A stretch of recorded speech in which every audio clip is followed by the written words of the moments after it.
Hi everyone, I'm Sonia Gabriel, Head of Investor Relations at Haleon, and I'm delighted today to be joined by Tamara Rogers, our Chief Marketing Officer, who's agreed to join us today for a fireside chat, really to introduce herself, but also to give us a bit more colour on marketing and brand activation at Haleon. So Tamara, welcome and thank you today. Thanks, Sonia. I was going to start by asking, would love to hear a bit more about your background. Great. So, I can't believe that it's nearly 30 years ago that I entered the world of work, starting in an advertising agency. But I've had phenomenal experience over those last 30 years, working in advertising, marketing, sales, some of the general management roles, and luckily enough, been able to do local roles, regional roles, and global roles like the one I'm in today. Worked across fantastic brands like the ones we have, Sensodyne, Panadol, Centrum. I did nearly 25 years at Unilever. The last role that I held there was the Executive Vice President of the personal care business in North America, which was great. And I left that role to join GSK back in 2018 prior to the demerger. And it's been an incredible privilege to be part of the team setting up and spinning off Haleon to be a standalone company 100% focused on consumer health. I think starting fantastic brands, and that's one of the things that certainly hit me when I was introduced to the company, and a huge amount of marketing and work behind that, which perhaps has been a bit behind the scenes before. And really just wondered if you could bring some colours to what Haleon brings in terms of brand capabilities. Well, I think you're absolutely right. I mean, as a division of GSK, the consumer health business was really not the focus. And it was a real hidden gem, I think, in our portfolio for many of our stakeholders, investors and analysts, but not for consumers. They love and trust our brands and have been buying them for decades. I think we've developed actually a really strong skill set of knowing how to build brands in the consumer health arena, which is a little bit different. And this really starts with deeply understanding the consumer. And if you can understand what their conditions, their issues might be, the pain in their knee, but also what that means for their lives and then how they're having to cope and handle their lives, it really means that you get the insight that you need to develop fantastic products and innovation, but you also know how to engage with them in motivating ways. So one of the things about great brand building is you're actually trying to build in the mind of the consumer a memory structure. It's a bit like building a relationship with someone. You've got to be known for something. And once you've built that memory structure, then you can actually tease it very quickly and simply with even shorter forms. Whenever you have something really cold and then you get this short, sharp kind of sensation, that's sensitivity. It can get worse. The problem is not going to go away by itself. I always recommend Sensodyne. It's specially designed to care for their sensitive teeth. And I've had people coming back to me saying it's made a difference. It works. Parte de los alimentos och malaking problema. Ladda käken, hela tänderna ei poistu itsestään. Patienten kan inte. Что попросту działa. Ja qualidade. Ei tarvi missään. It's great to see the experts brought to life in the campaign for Sensodyne. Yeah, and it's such a key part of brand recognition for the brand. One of the things we talk about a lot externally is the journey, the next stage of the journey Haleon's on, becoming more agile, more consumer. So really, how does Haleon benchmark or compare in terms of approach to marketing versus some of those FMCG peers? Well, I think all brands, FMCG peers alike, all brands are on this journey of really trying to build these memory structures so that even the slightest trigger, even a 6-second piece on TikTok can unlock that whole memory of what is my brand? What does it stand for and how does it differentiate versus the competition? The next thing you need to do is then cut through the clutter. So consumers are bombarded with thousands of messages every single day. So you need to be able to be memorable and to cut through. And we really try and build that on our brands. And one of the great ways of doing it is actually trying to insert yourself into culture. So one of the examples that I would like to share is on Flonase. So we partnered with Netflix and the series of Bridgerton. Esteemed members of the Ton, spring is in bloom.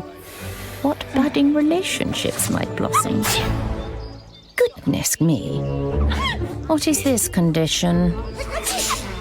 As luck would have it, there's a new apothecary in town. Patience is a virtue, and this remedy will be ready in about 200 years.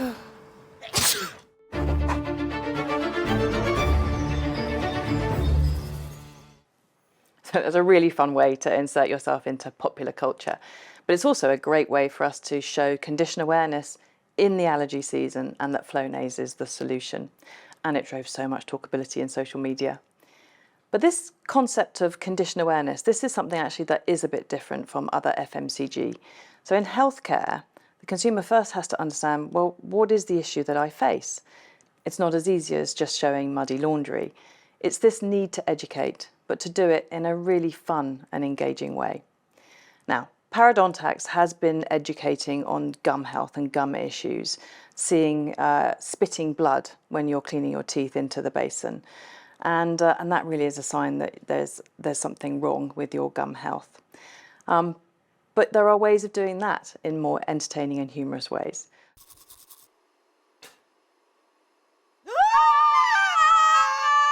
Sally! Great pair of lungs. Shame the same can't be said about your gums. You need Parodontax. It actively repairs gums from 1 week. High five! We're not there yet. Parodontax. There's a lot of excitement about that brand, and it's great to see that activation. Yeah, and the great thing about this idea is it so easily travels across multiple different markets. And actually, this is another difference for us versus FMCGs. Our marketing model and the consumer journey involves healthcare professionals.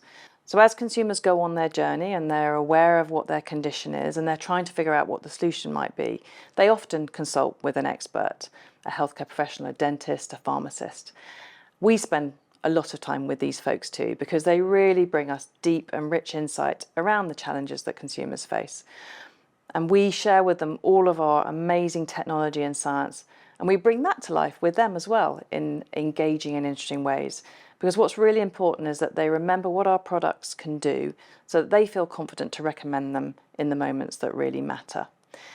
Now, we bring to life this trusted science, and we've done that over years so that we build this relationship of trust with these healthcare professionals.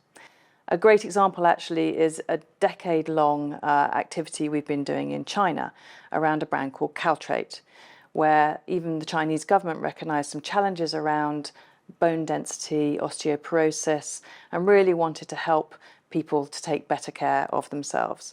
So in partnership with healthcare professionals with great diagnostics and testing, we have built up an initiative called Bone Up China. Bone Up China is a healthcare ecosystem designed to accelerate category penetration by tackling low awareness and limited knowledge on bone and joint health among its Chinese audience. Bone Up China has collaborated with 4 parties to improve scientific awareness, assessment, and solution, making bone health a key strategic part of the government's Health China 2030 plan. With key opinion leaders, Caltrate has standardized the treatment for preventional osteoporosis. Caltrate has improved diagnosis and treatment expertise.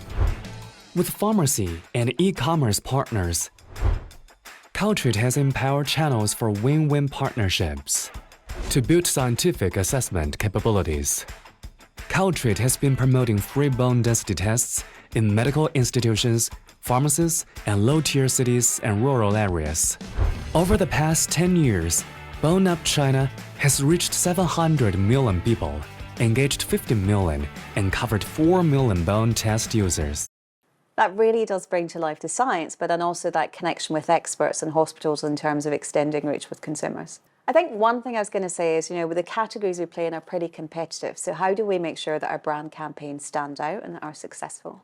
For us, brand differentiation is key. The product has to perform, but how you engage is absolutely critical. So this is that whole mixture of functional plus emotional and connecting those in really memorable ways. And it comes back to deeply understanding the lives and what people care about. So how can you grab attention and how can you be meaningful? One of the ways that brands connect is really making sure that you share the values that your consumer has and really care about the issues that matter to them. Believe me when I say, I'm in pain.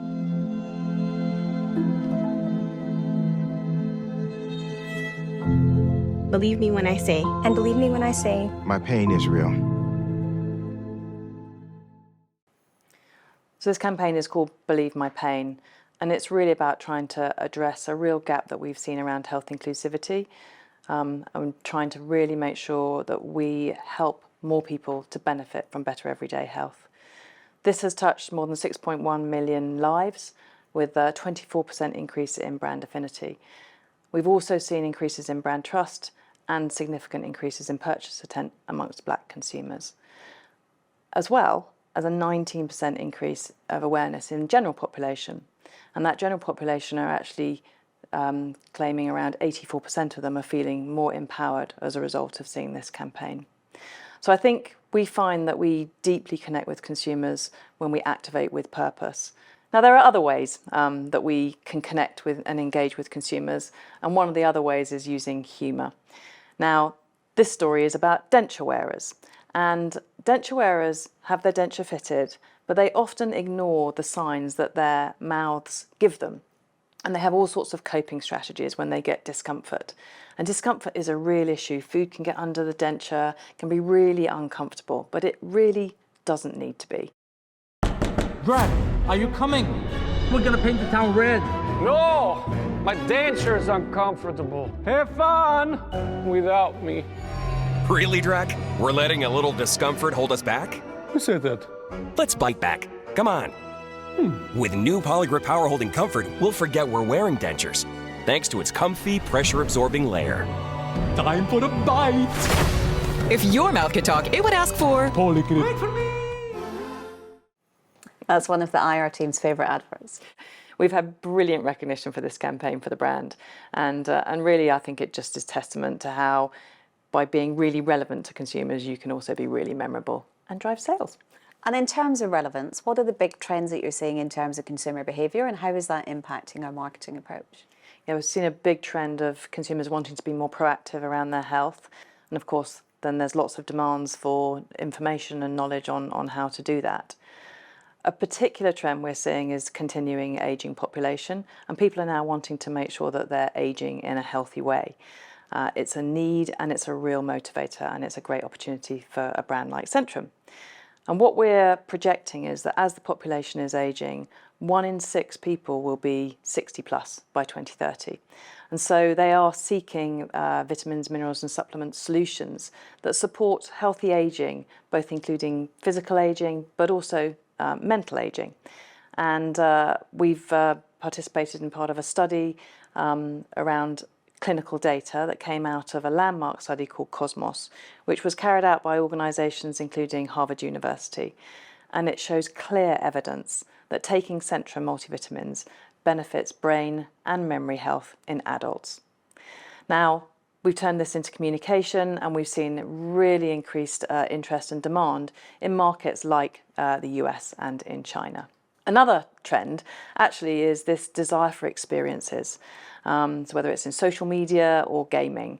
And we're also seeing a shift in the willingness of consumers to engage with brands. So instead of the traditional, blast something at them, a one-way communication, this willingness to have shared experiences with brands is getting stronger and stronger. And we saw an opportunity in China around e-gaming.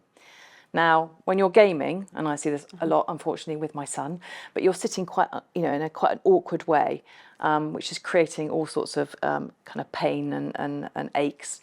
So we created this idea of no pain in games. One of the world's top esports tournaments, Dota 2 MDL Major, has officially begun. A new player entered the game, arthritis pain relief brand Voltaren, using Battle Fury to connect the dimensions of the medical field and the esports crowd. It became the first OTC brand cooperated with esports to bring pain-free moments to esports players. In China, the esports population has reached over 440 million. However, the pain caused by long-time e-gaming has become a new medical concern. Voltaren saw the great opportunity to join the emerging esports industry as MDL's sponsor brand. Voltaren's brand image as an arthritis pain relief expert has deeply rooted in target audiences' minds. In addition, Voltaren and online retailer JD.com jointly created JD Esports Day, successfully converted traffic to actual sales performance. During the event, the gross merchandise value of Voltaren on JD increased by 135%. It's amazing. Culture, behaviour, trends continually evolving. So we always have to find new ways to make sure that we're driving growth. And coming on to growth, obviously the big driver we've talked about externally is driving penetration. So how are we doing that across the brand portfolio? Yeah, penetration is the strongest driver of growth for us. And even with our most mature brand, Sensodyne, we still see significant headroom for growth. There's still a large number of folks who are suffering from sensitivity, but are not treating. And innovation is a brilliant way, actually, of addressing a new audience with new information, new benefit spaces. Sensodyne Clinical White, we have just launched in the US. We're rolling it out across multiple markets. And this is a new sub-segment for us, all around whitening with care. It's talking to a younger audience. These folks might not consider that they have an issue of sensitivity, and their media consumption is quite different. So they're on TikTok, they're on Meta, and really what we're seeing is a demand for more short form content, for that to be authentic, to be real, to not feel like the advertiser is talking to them. So this is all about making content that genuinely feels more relatable. So we've increased our spend on Meta and on TikTok. So you've got targeted videos from dentists who are, again, delivering it in a much more authentic way in the way that they want to land messages on product benefits. But we're also using sponsored influencer content. So this is where we get to drive awareness in a way that is really authentic and resonates with the target audience. Here's the top 3 reasons to switch toothpaste to Sensodyne Clinical White. Number 1, 2 shades whiter teeth. Number 2, 24/7 sensitivity protection. 3, it's safe for the enamel. As a dentist, I think it's an amazing choice. Start whitening your teeth with Sensodyne Clinical White. Want to brighten your smile but have sensitive teeth? Try this. Sensodyne Clinical White toothpaste has been my go-to for brightening my smile. With twice daily brushing, I've seen brighter results in just 8 weeks. It has clinically proven whitening technology and helps to protect my sensitive teeth. With my newfound confidence, I have never felt better. Really great to see serving that consumer health need in terms of sensitive teeth, but also the request for whitening at the same time. Yeah, and there are other ways for us to drive penetration, so we can take our brands to new markets. And I'm really proud, actually, of how we launched Centrum in India as a digital-first brand. So we launched during Amazon's Great India Festival sale, which is a key digital shopping period. And by launching at the right time, we've really enabled the brand to quickly gain share, and we're now the #1 multivitamin on the platform. And obviously, A&P investment is really critical for us because that's what drives the awareness that then drives the penetration of our brands. And one of the things we're often asked by investors and analysts is how do we know that our A&P spend is effective? That is a great question. And it isn't just about the spend, actually. The role of creative is really significant as well. So quality creative along with quality media. There's been studies over decades around creativity. But most recently, Kantar and Walk put together a whole load of data and really demonstrated that creative and effective ads can generate 4 times as much profit as ones that are less effective and creative. And so we take this very seriously, and it does start back again with deep consumer understanding to understand what's relevant to them. And then we really make sure that we validate with pre-testing. So we do these tests, we see what's working, we get feedback on what to change, and then we change. So we work with Metrics Lab. Metrics Lab tests our creative against a huge database of all other brands, and that really helps us learn around what's working, what's not working. We also use AI.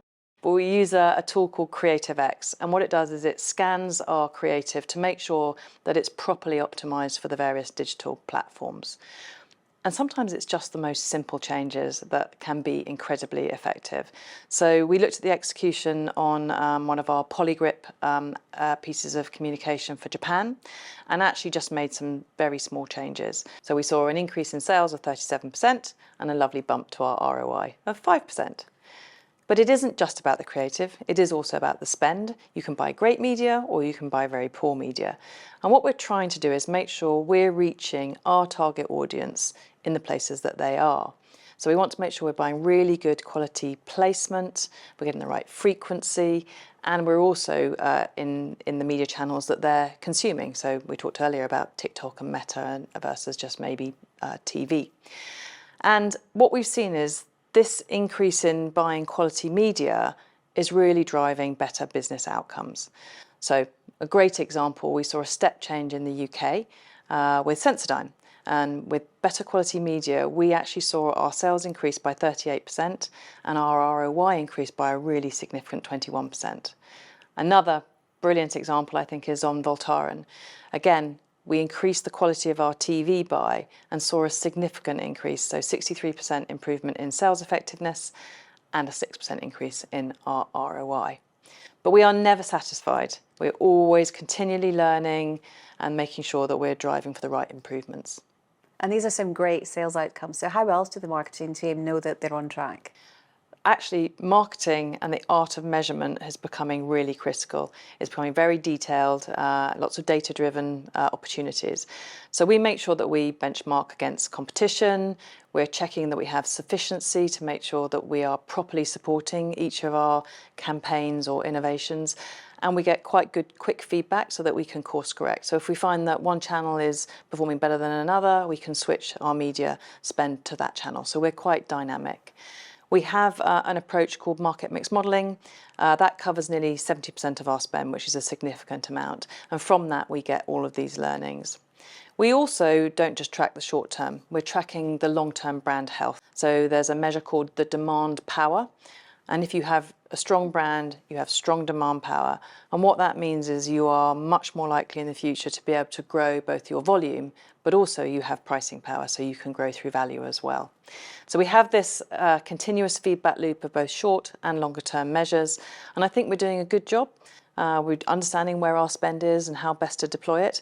But it is a continuous improvement journey always, particularly when you think about how much the ever-changing landscape is out there and how media is changing and evolving. So we always have to kind of keep on our toes. Thanks very much, Tamara. Thank you.